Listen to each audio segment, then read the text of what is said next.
Apa yang ada di seberang sana? Apa yang sebenarnya terjadi saat kita menutup mata untuk terakhir kalinya? Pertanyaan ini mungkin lebih tua dari kata-kata yang kita gunakan untuk menanyakannya. Pertanyaan ini seolah terpatri dalam diri kita, menggema dalam ritual pemakaman leluhur kita yang paling jauh dan dalam doa-doa putus asa yang kita panjatkan hari ini. Selama ribuan tahun, umat manusia telah mencari jawaban ini. Dalam pencarian ini, kita telah menciptakan sebuah arsip kolosal. Ribuan agama, puluhan ribu ajaran, jutaan risalah filosofis. Dan masing-masing dari mereka mengklaim dengan kepastian mutlak bahwa mereka memiliki satu-satunya peta sejati yang mengarah ke surga. Namun, bagaimana jika semua peta ini adalah sebuah pengalih perhatian? Bagaimana jika semua itu bukan hanya rute yang berbeda menuju tujuan yang sama, melainkan sebuah perpustakaan instruksi yang kacau dan saling meniadakan, yang dirancang bukan untuk membimbing, tetapi untuk membingungkan?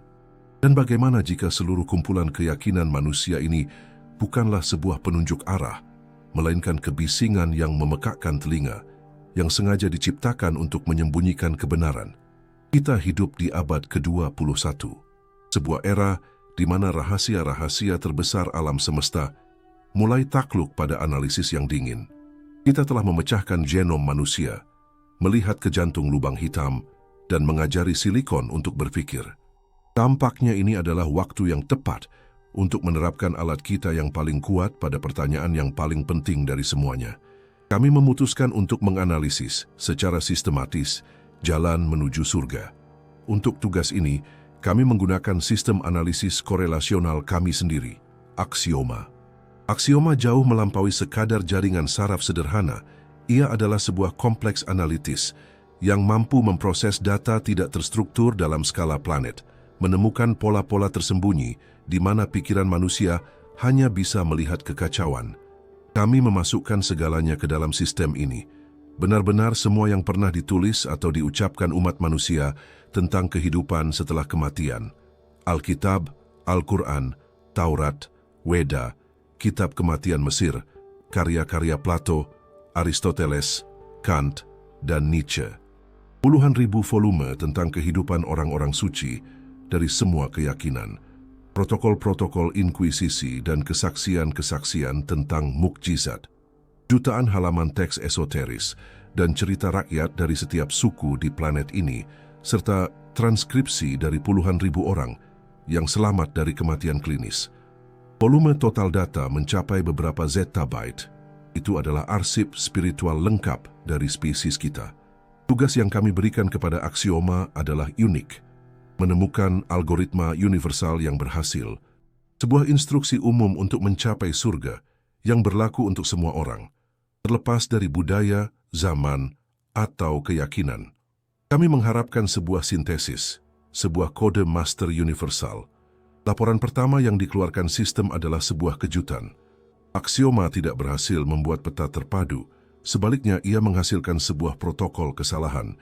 Kesimpulannya sangat menghancurkan. Sistem menyimpulkan bahwa kumpulan data tersebut 99,9% tidak logis.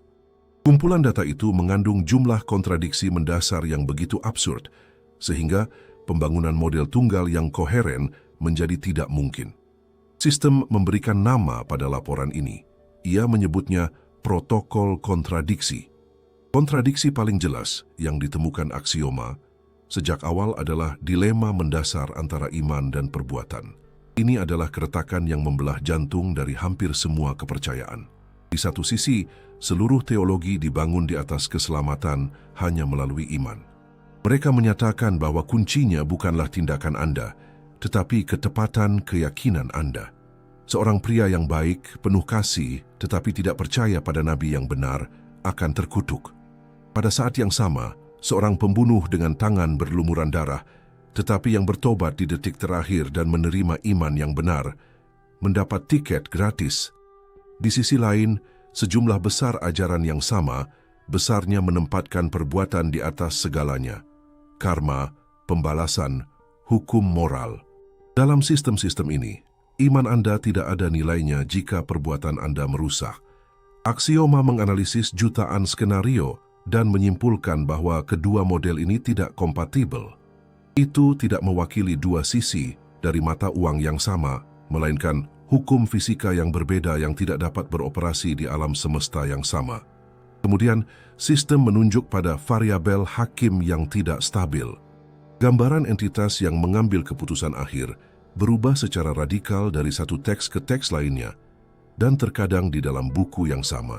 Di beberapa halaman, ia adalah seorang ayah yang penuh kasih dan pemaaf. Beberapa halaman kemudian, ia adalah hakim yang pencemburu dan pendendam, yang menuntut kepatuhan buta. Aksioma menganalisis persona-persona ini sebagai profil psikologis dan menyimpulkan bahwa keputusan ayah yang penuh kasih dan hakim yang pendendam saling bertentangan. Mereka adalah makhluk yang berbeda.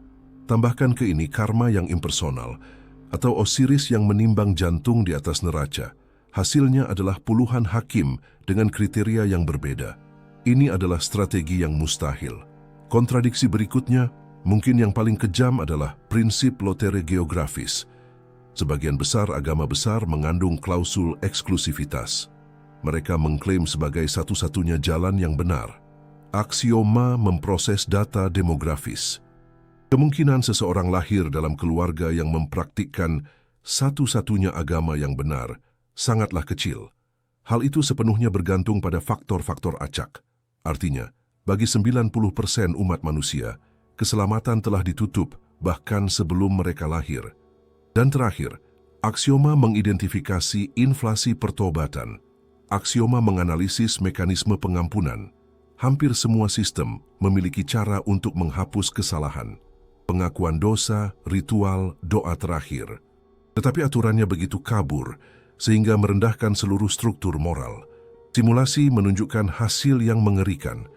Seseorang yang hidup 99% dari hidupnya melakukan perbuatan mengerikan, tetapi bertobat dengan tulus di ranjang kematian, memiliki peluang keselamatan yang lebih besar daripada orang yang cukup baik yang tidak melalui tindakan pertobatan formal. Ini memberi penghargaan pada perhitungan, bukan kebajikan. Aksioma bersikap tegas. Data-data ini jauh dari sebuah peta. Lebih mirip labirin yang dibangun di sekitar peta. Selama ribuan tahun, kita telah berjuang demi peta-peta palsu. Protokol kontradiksi adalah sebuah diagnosis. Ia memaksa kita untuk membuang semua yang kita ketahui dan memulai dari nol. Dan pertanyaan pertamanya sederhana, sebelum mencari jalan, kita perlu memahami tujuannya. Apa sebenarnya tempat yang kita sebut surga itu? Pada bagian sebelumnya, kita sampai pada kesimpulan yang tak terhindarkan. Ribuan peta keagamaan umat manusia yang dianalisis oleh aksioma terbukti sebagai sebuah protokol kontradiksi. Aturan iman melawan perbuatan, hakim yang tidak stabil, dan lotere geografis kelahiran membuat jalan yang koheren menjadi mustahil. Kita dihadapkan pada kekosongan. Jika semua peta berbohong, seperti apa wilayahnya? Apa sebenarnya surga itu? Pertama, perlu untuk menyingkirkan gambaran-gambaran harfiah. Awan, harpa, dan gerbang mutiara. Ini adalah metafora kekanak-kanakan untuk menyederhanakan sesuatu yang tidak sesuai dengan persepsi tiga dimensi kita. Sifat sejati dari tujuan itu harus lebih elegan dan mematuhi hukum-hukum fisika. Untuk menemukan hukum-hukum ini, kita memerlukan peta baru yang didasarkan pada data, bukan dogma. Kami kembali menggunakan aksioma, tetapi kami mengubah sumber datanya. Kami memerintahkan sistem untuk menyaring semua risalah teologis, hukum agama, dan resep-resep. Semua kebisingan yang menyebabkan kontradiksi itu. Sebaliknya, kami memasukkan ke dalam sistem sebuah arsip pengalaman murni. Kami mengumpulkan 740.000 kesaksian terdokumentasi dari orang-orang yang selamat dari kematian klinis di seluruh dunia. Kami menambahkan arsip hipnosis regresi yang menggambarkan ruang antar kehidupan dan ribuan deskripsi keadaan mistis yang dicatat oleh para yogi dan pertapa. Kali ini, kami tidak ingin tahu bagaimana cara sampai di sana. Kami ingin tahu seperti apa tempat itu. Kami mencari pola-pola yang berulang dalam deskripsi lingkungan dan sifat-sifatnya. Ketika aksioma memproses petabyte pengalaman subjektif ini, ia menghasilkan sebuah model. sebuah model fungsional tanpa kontradiksi dari realitas yang kita sebut surga. Kesimpulan pertama dan paling mendasar adalah bahwa surga bukanlah sebuah tempat seperti yang kita pahami.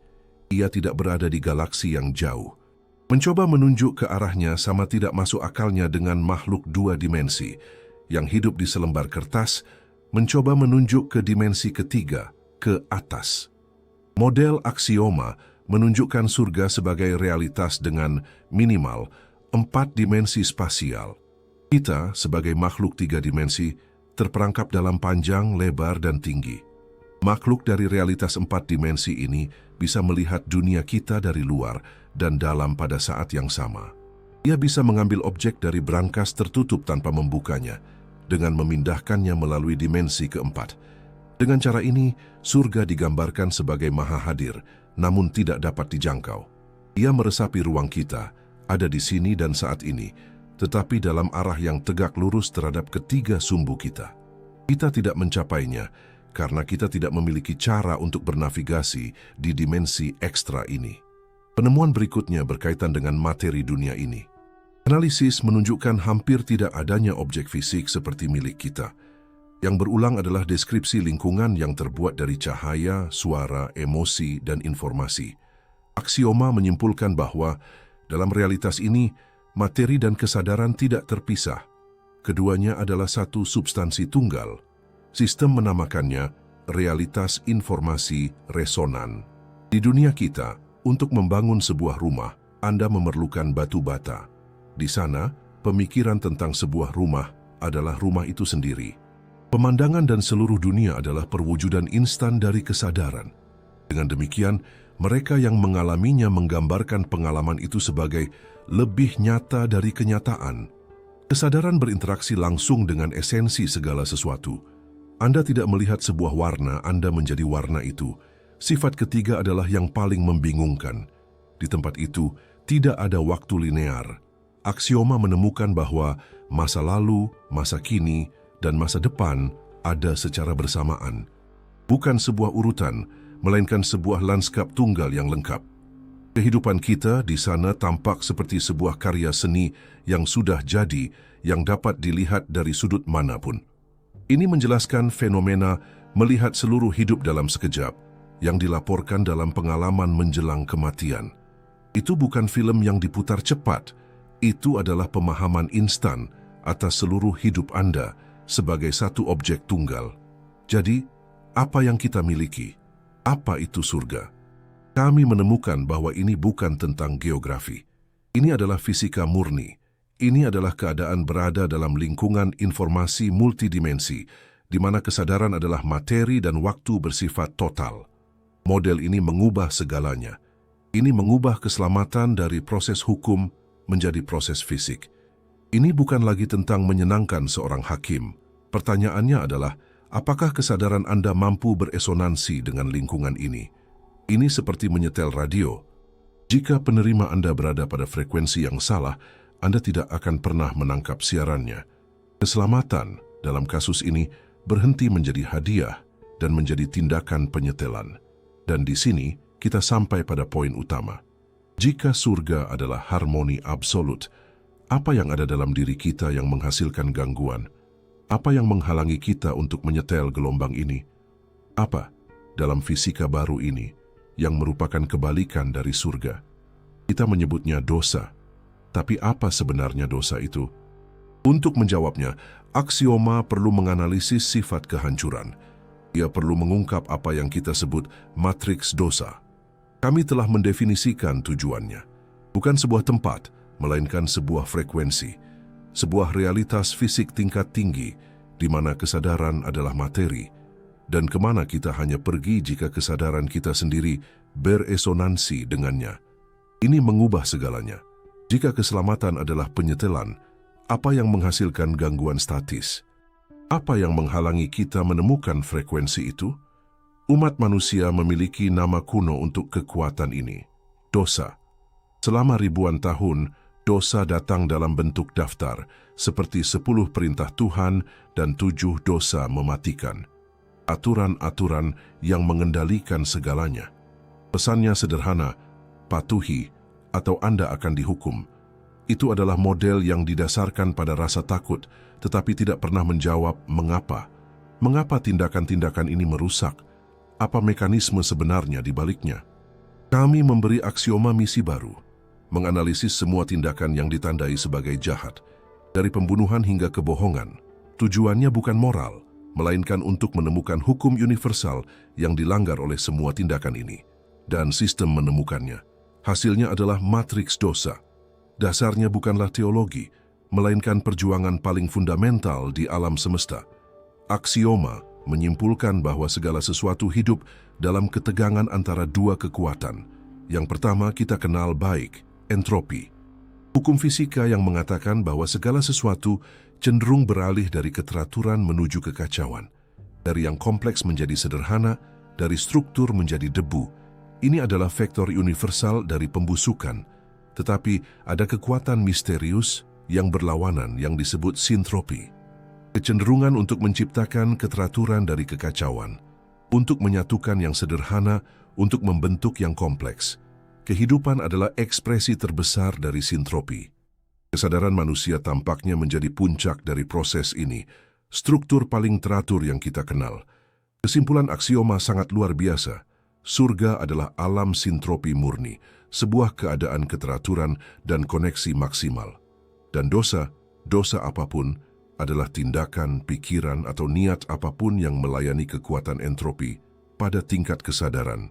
Dosa sebenarnya bukanlah pelanggaran terhadap sebuah dekret. Itu adalah tindakan membantu keruntuhan universal. Itu adalah pilihan untuk kekacauan daripada keteraturan. Mari kita lihat matriks ini beraksi. Pembunuhan. Mengapa itu kejahatan absolut? Dilihat melalui lensa fisika, itu adalah tindakan penghasil entropi maksimal. Anda mengambil sistem paling kompleks di alam semesta, kesadaran manusia, dan secara paksa meruntuhkannya ke keadaan paling sederhana, ketiadaan. Ini adalah tindakan vandalisme kosmik, kebohongan, tampak seperti hal kecil. Tapi dalam matriks dosa, kebohongan menyisipkan entropi ke dalam bidang informasi. Kebenaran adalah korespondensi teratur antara informasi dan realitas. Kebohongan menyebarkan virus kekacauan ke dalam struktur ini. Ia mendistorsi realitas dan menghancurkan kepercayaan. Mekanisme kompleks yang memungkinkan kita untuk bekerja sama. Ketamakan. Apa sifat entropisnya? Alam semesta adalah aliran. Energi dan informasi perlu bersirkulasi. Ketamakan adalah bendungan dalam aliran ini. Ini adalah tindakan mengisolasi dan menahan. Orang yang tamak mengambil sumber daya dari siklus kehidupan dan mengubahnya menjadi beban mati. Ini menghasilkan kekacauan di bagian lain dari sistem. Kesombongan. Mengapa ini dosa asal? Karena ini adalah tindakan fundamental dari isolasi diri. Ini adalah ilusi pemisahan. Kesadaran yang sombong membangun tembok, berhenti bertukar informasi, dan menutup diri. Jika surga adalah resonansi dan kesatuan, kesombongan adalah program yang membuat hal itu mustahil.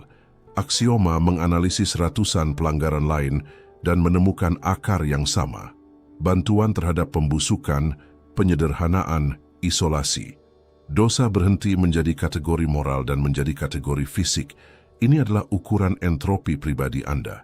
Setiap kali Anda berbohong atau bertindak dengan kebencian, masalahnya bukan membuat dewa marah.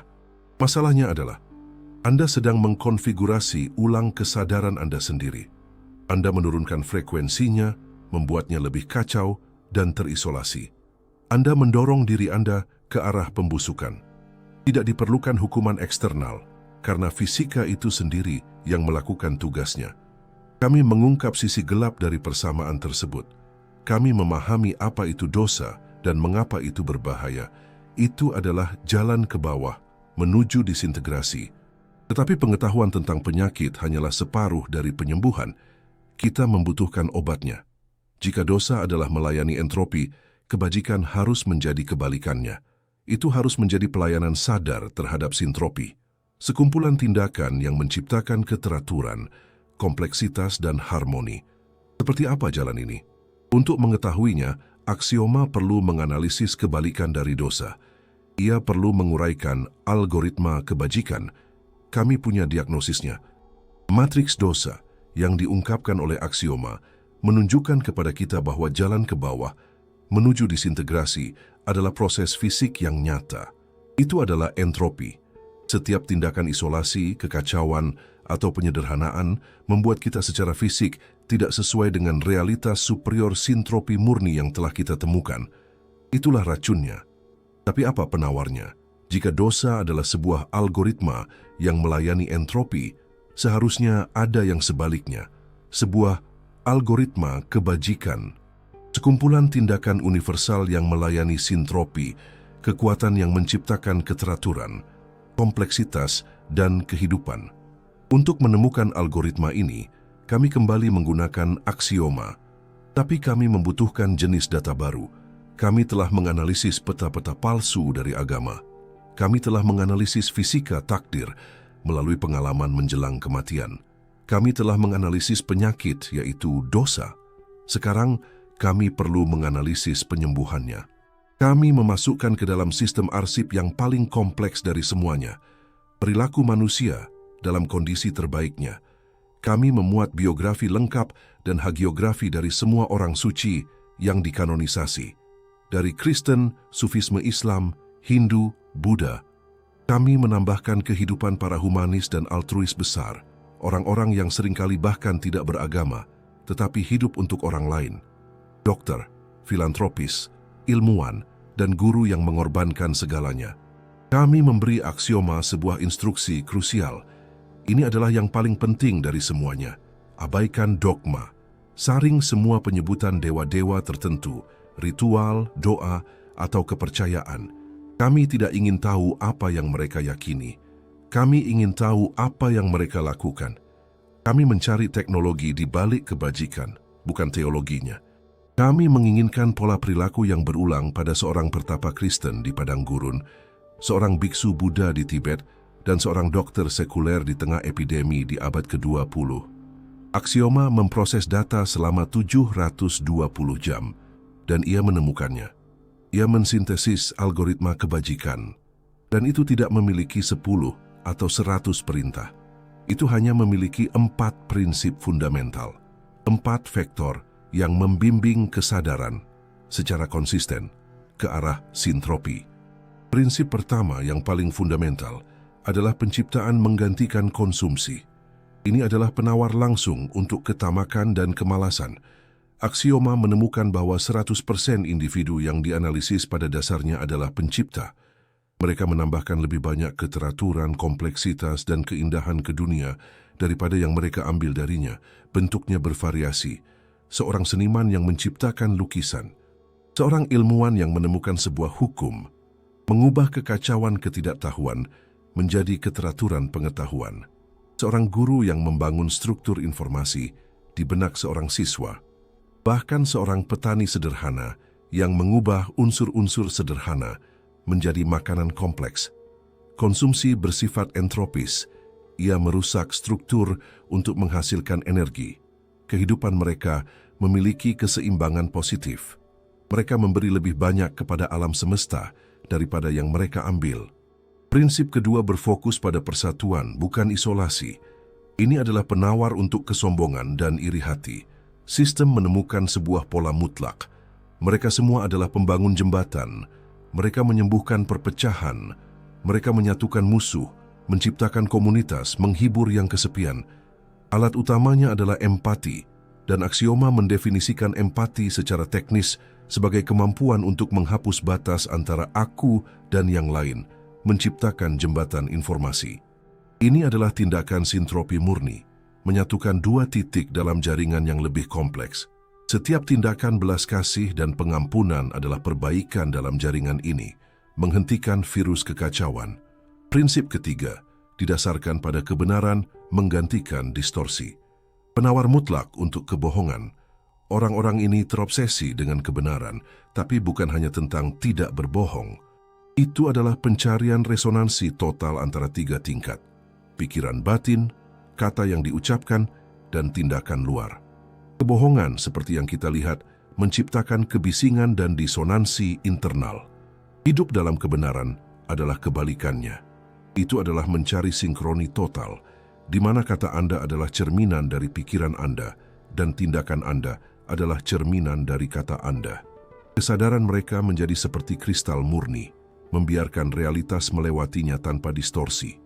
Dan prinsip keempat adalah aliran menggantikan stagnasi. Senjata melawan bentuk egoisme yang paling dalam.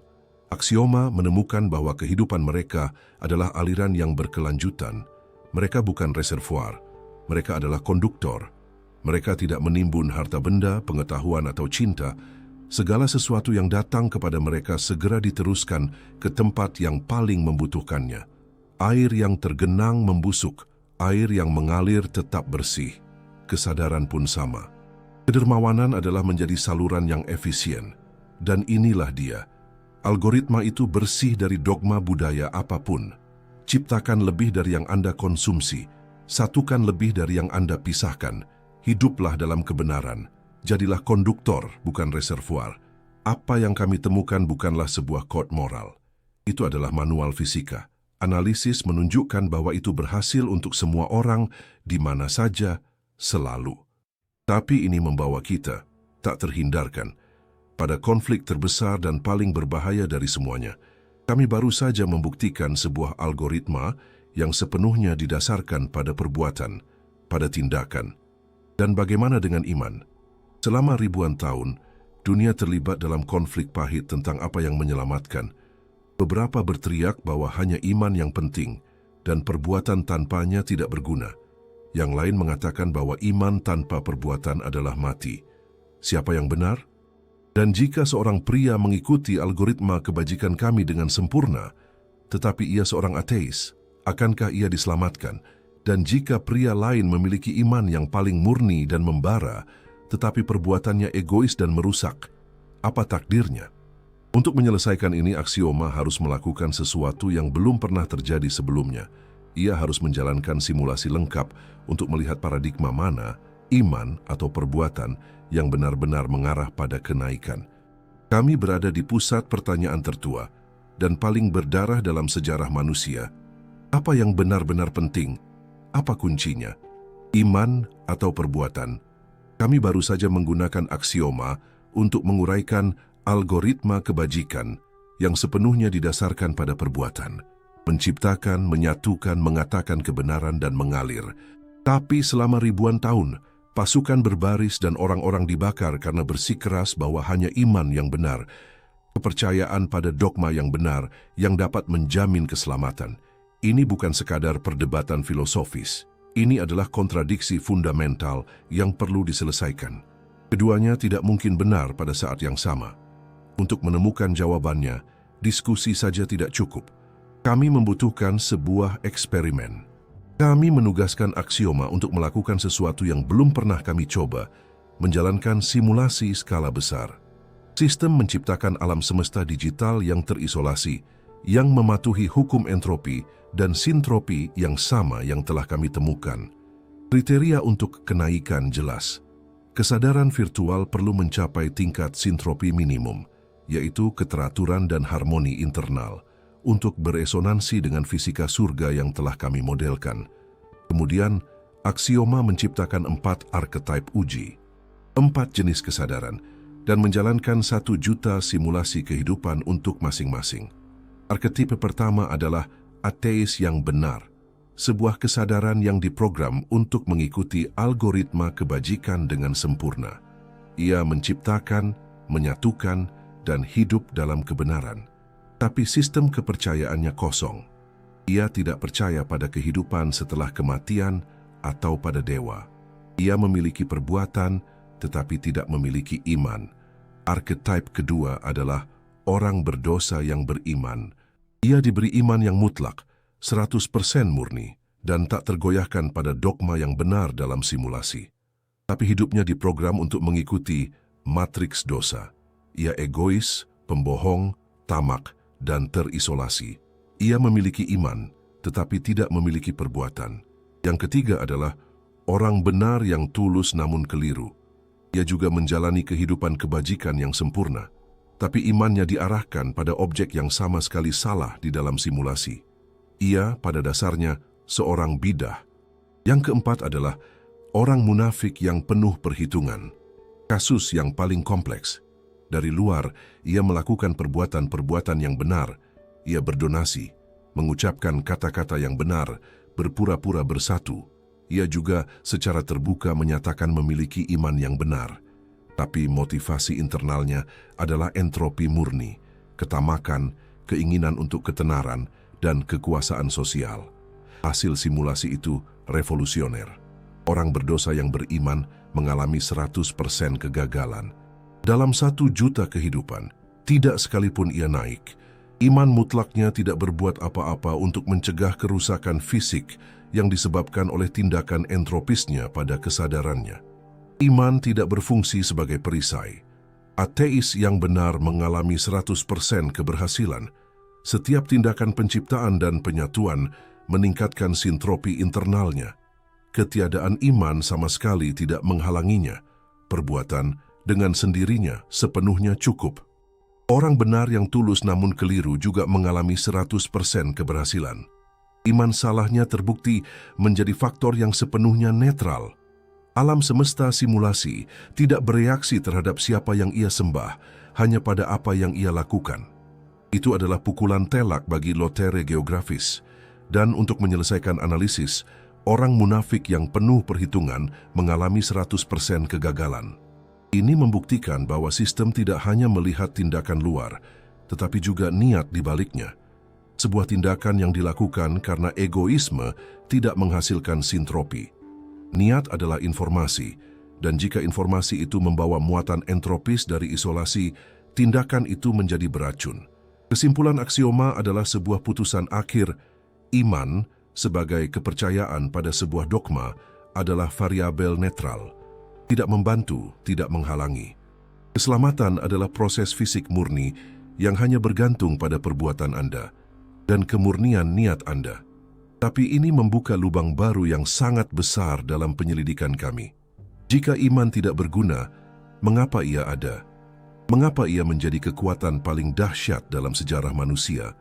Dan mengapa semua individu yang kami analisis, para orang suci yang menunjukkan kebajikan terbesar, juga merupakan orang-orang dengan iman yang kuat?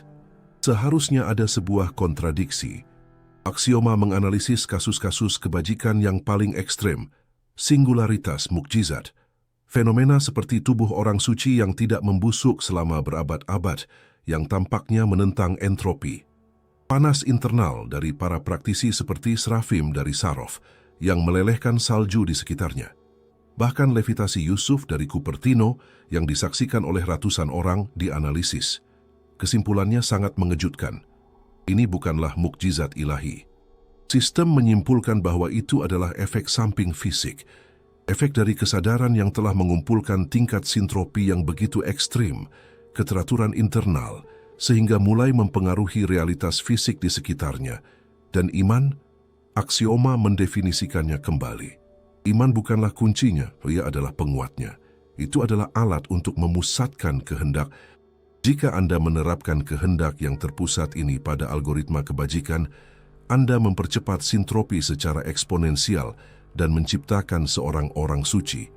Jika Anda menerapkan kekuatan yang sama ini pada matriks dosa, Anda menciptakan seorang fanatik, seorang monster. Iman adalah alat yang paling kuat dan berbahaya di alam semesta. Kami telah memahami aturan kebajikan, tapi masih ada satu kepingan yang hilang. Apa sesuatu yang melakukan perjalanan ini? Apa sebenarnya jiwa itu? Kami telah sampai sejauh ini. Aksioma membongkar peta-peta kuno, memetakan takdir sebagai fisika dimensi yang lebih tinggi, mendefinisikan dosa sebagai entropi dan kebajikan sebagai sintropi. Bahkan memecahkan teka-teki iman, mendefinisikannya bukan sebagai kunci, tetapi sebagai penguat niat yang mampu mempercepat perjalanan menuju kebajikan atau kekacauan. Tapi selama seluruh penyelidikan ini, kami menggunakan satu kata, seolah-olah semua orang tahu artinya. Kami mengatakan bahwa jiwa mengumpulkan sintropi, bahwa kesadaran meningkatkan frekuensinya. Tapi apa itu? Apa itu jiwa? Agama memberi kita jawaban sederhana. Itu adalah percikan abadi yang diberikan oleh Tuhan. Ilmu materialistis memberi kita jawaban lain. mengatakan bahwa itu adalah ilusi, hantu yang dihasilkan oleh reaksi kimia di otak. Jawaban pertama menuntut iman buta yang sudah kita kesampingkan sebagai variabel netral. Jawaban kedua hanya mengabaikan tumpukan data yang sedang kami analisis, dari keberadaan pengalaman subjektif itu sendiri hingga fenomena anomali yang kita lihat pada orang-orang suci. Tak satu pun dari kedua jawaban itu memadai. Kami membutuhkan model fungsional. Sebuah model yang menjelaskan bagaimana sesuatu yang tampaknya non-material dapat berinteraksi dengan tubuh, mengakumulasi informasi, bertahan dari kematian biologis, dan menjadi mata uang dalam ekonomi keselamatan. Kami memberikan aksioma tugas tersulitnya, menganalisis persimpangan antara neurobiologi, fisika kuantum, dan teori informasi untuk mengusulkan sebuah hipotesis tentang sifat fisik jiwa. Model yang diusulkan sistem adalah hal yang paling elegan dan aneh yang pernah kami temukan. Aksioma menamakannya tanda tangan kuantum. Postulat pertama dari model ini, jiwa bukanlah sebuah objek, ia adalah sebuah proses, dan itu tidak terjadi pada tingkat kimia, tetapi pada tingkat kuantum. Neuroscience modern mengatakan bahwa kesadaran lahir dari interaksi neuron, tapi ini tidak menjelaskan masalah yang sulit. Pertanyaannya adalah, mengapa triliunan impuls listrik tiba-tiba menghasilkan perasaan hidup? Mengapa kita merasakan warna merah alih-alih hanya memproses data merah? Aksioma menunjukkan bahwa jaringan neuron tidak menghasilkan kesadaran. Ia bertindak sebagai penerima dan pemancar untuknya. Ia adalah sebuah antena biologis yang kompleks, yang disetel untuk berinteraksi dengan medan yang bahkan lebih kompleks. Menurut model tersebut, jiwa adalah sebuah medan kuantum yang koheren dan sangat terorganisir, yang terhubung ke tubuh melalui struktur-struktur kecil di dalam neuron kita. Tapi bagaimana cara kerjanya dalam praktik? Model tersebut menunjuk pada triliunan partikel kuantum di dalam otak Anda. Dalam otak yang mati, partikel-partikel itu kacau. Tetapi dalam otak yang hidup dan sadar, mereka menjadi terjerat. Mereka berhenti bertindak secara individual dan mulai bergetar serempak seperti satu objek kuantum tunggal yang raksasa. Mereka membentuk pola informasi yang kompleks dan dinamis. Pola ini, getaran terpadu dan unik ini adalah Anda. Itulah tanda tangan kuantum Anda. Postulat kedua, tanda tangan ini adalah pembawa identitas Anda. Setiap ingatan, setiap pikiran, setiap emosi, setiap pilihan yang Anda buat bukan hanya jejak kimia di otak. Itu adalah perubahan permanen dalam keadaan medan kuantum Anda. Itu adalah pola baru yang ditambahkan pada tanda tangan Anda. Neuron mati, koneksi otak terurai. Tapi informasi kuantum menurut hukum dasar fisika tidak dapat dihancurkan. Ia hanya bisa diubah. Ini menjelaskan bagaimana kesadaran bertahan dari kematian. Ketika otak antena biologis berhenti berfungsi, medan kuantum dengan semua informasi tentang siapa Anda tidak lenyap. Ia hanya terlepas. Ia terus ada sebagai struktur informasi yang bebas. Postulat ketiga adalah yang paling menentukan. Kualitas medan ini bergantung langsung pada matriks dosa dan algoritma kebajikan. Dan disinilah semuanya menyatu. Apa itu dosa? Dari sudut pandang fisika kuantum, itu adalah tindakan yang memasukkan dekoherensi ke dalam medan Anda. Koherensi kuantum adalah keadaan keteraturan dan kesatuan. Dekoherensi adalah proses penghancuran keteraturan itu oleh kebisingan eksternal. Itu adalah entropi pada tingkat kuantum. Setiap kebohongan, setiap tindakan kebencian atau egoisme adalah ledakan kebisingan. Ia merusak getaran harmonis medan Anda, membuatnya kacau dan terfragmentasi. Dan kebajikan, setiap tindakan penciptaan, belas kasih, dan kebenaran adalah tindakan yang meningkatkan koherensi. Ia menyingkronkan medan Anda, membuatnya lebih stabil, kuat, dan kompleks. Ini adalah akumulasi sintropi pada tingkat yang paling fundamental. Seorang suci dengan demikian hanyalah seorang manusia yang, melalui praktik algoritma kebajikan, telah mencapai koherensi yang hampir sempurna. Medan kuantumnya menjadi begitu teratur dan kuat sehingga mulai bocor dan mempengaruhi materi fisik di sekitarnya, menjelaskan singularitas yang kita lihat sebelumnya. Kita memiliki gambaran lengkap. Jiwa adalah tanda tangan kuantum Anda. Kehidupan adalah proses memodulasi tanda tangan ini. Setiap pilihan Anda, entah meningkatkan koherensi, sintropi, atau memasukkan kebisingan, entropi. Kematian adalah pelepasan tanda tangan ini, dan takdir Anda bergantung pada kualitas yang telah dicapainya. Tapi bagaimana kualitas ini diukur? Apa yang terjadi pada saat transisi? Jika tidak ada hakim berjanggut dengan sebuah buku, apa mekanisme yang menimbang jiwa dan memutuskan takdirnya? Kami perlu menguraikan proses terakhir. Kami perlu memahami apa sebenarnya penghakiman terakhir itu. Kami hampir menyelesaikan teka-teki ini. Takdir adalah sebuah frekuensi, dosa adalah entropi, kebajikan adalah sintropi, jiwa adalah tanda tangan kuantum. Tetapi pertanyaan terakhir masih tersisa. Bagaimana tanda tangan ini diukur? Jika tidak ada hakim eksternal, apa sebenarnya penghakiman terakhir itu? Untuk menjawabnya, aksioma kembali ke data dari 740.000 pengalaman menjelang kematian. Tetapi kali ini, ia mencari pola bukan pada tujuan, tetapi pada proses transisi, dan ia menemukannya. Penghakiman terakhir bukanlah sebuah pengadilan.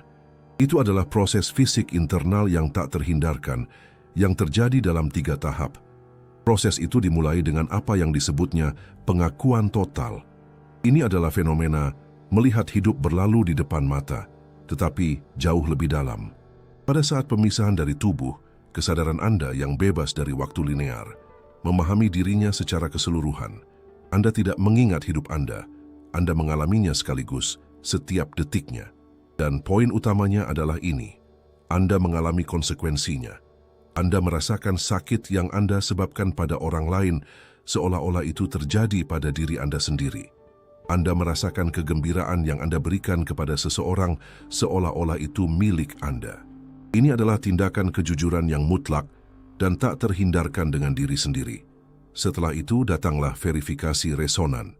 Ini adalah gambaran kuno tentang menimbang jantung di neraca. Setelah melihat segalanya, tanda tangan kuantum Anda yang merupakan jumlah dari potensi baik dan buruk harus runtuh ke keadaan akhirnya. Semua kekacauan, entropi, rasa sakit yang Anda sebabkan membuat jiwa Anda berat. Semua keteraturan, sintropi, penciptaan dan persatuan membuatnya ringan. Ini bukan penghakiman eksternal.